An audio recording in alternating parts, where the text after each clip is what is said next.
guys, welcome back to my channel. I'm obviously out with my RS at the moment, but heading somewhere a little bit exciting. I'm off to go and meet another owner of a Mark II RS who's kindly allowed me to take his car out and do some filming. So not just any RS either, this one's a little bit different, it's a bit more modified than mine. Yeah, definitely a step up from my car in terms of power, and also it's not a Mountune car, it's a little bit louder. So looking forward to seeing how that compares to mine. Thought I'd drive mine there on the way rather than one of the other cars, just to try and really get a good sort of like for like feel, see how it compares straight out of mine straight into the other one. So yeah, should be really interesting. Let's see what you think, and let me know in the comments.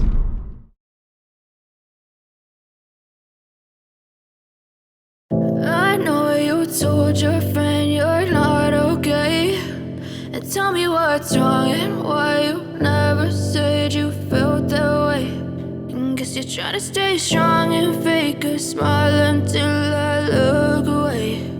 But I've known you too long, it hurts to watch your blue eyes fade to grey as you fade away, as you fade away. Looks amazing in frozen white, doesn't it? Would have been nice, of course, to line up a green one and complete the set, but maybe another time. So the frozen white RS that I'm driving today is a 2011 example, quite a late registration actually. You don't see all that many of them on an 11 plate. It's also a base spec car, so no Lux Pack or Dynamica seats. This one really is all about driving pleasure then.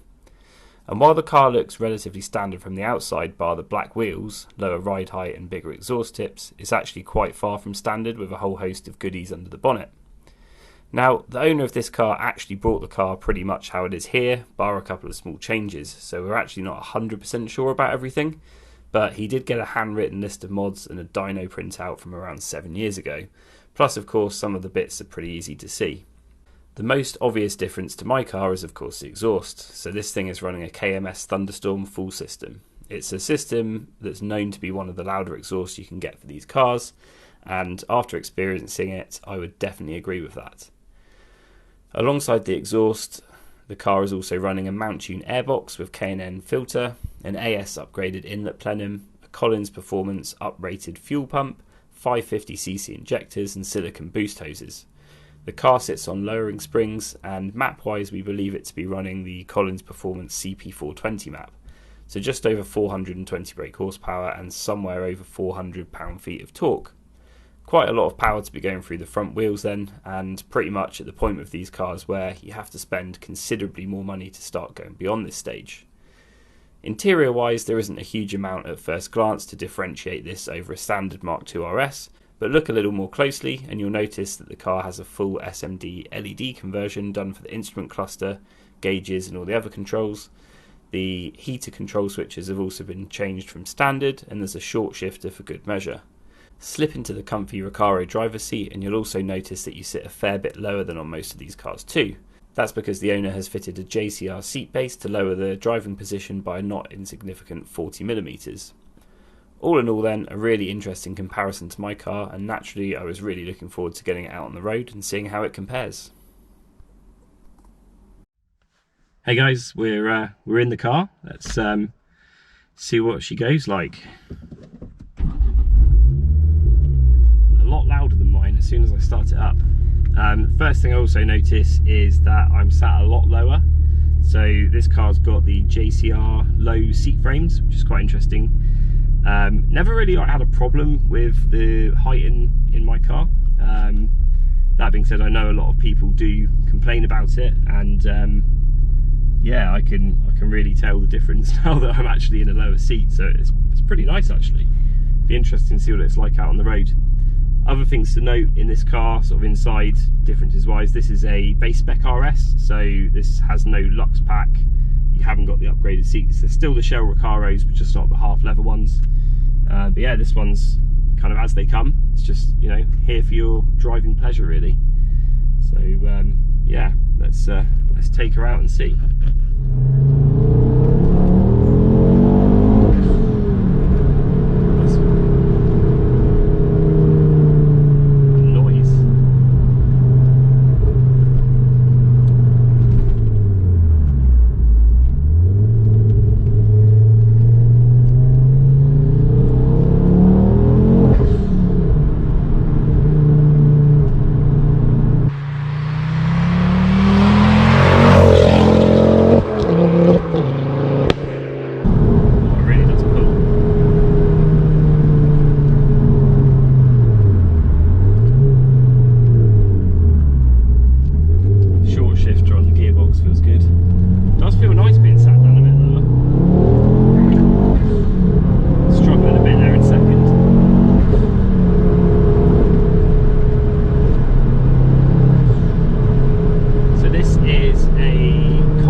So, final thoughts on the car now I've had a chance to reflect on it a bit.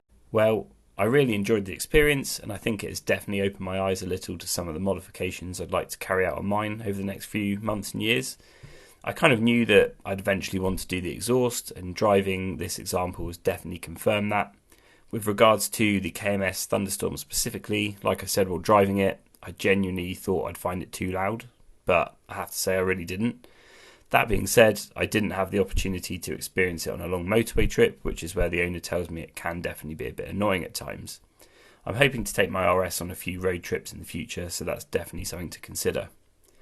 In terms of power, like I said, this could definitely be around the sweet spot for these, but happy to be proved wrong. I know there's some absolutely insane examples out there, so it'd be great to experience one of those at some point. Anyway, hope you guys enjoyed the video. As always, please don't forget to like, comment and subscribe for more content. I'm planning to bring you loads more videos in the coming weeks and months, so stay tuned. Thanks again, and I'll see you in the next one.